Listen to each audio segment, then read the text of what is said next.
Hi guys, ito oh. Park. Oh, diba? Ganda, no? Yan. Ah, sige, Liam, play ka na dyan.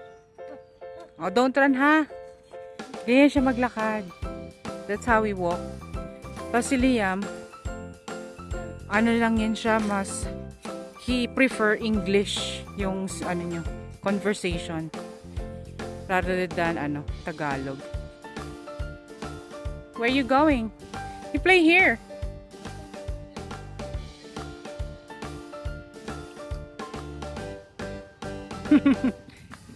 Can you do it?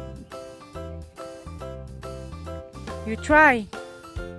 You're so tall. See? You're so tall, kuya. Okay, say bye-bye, guys.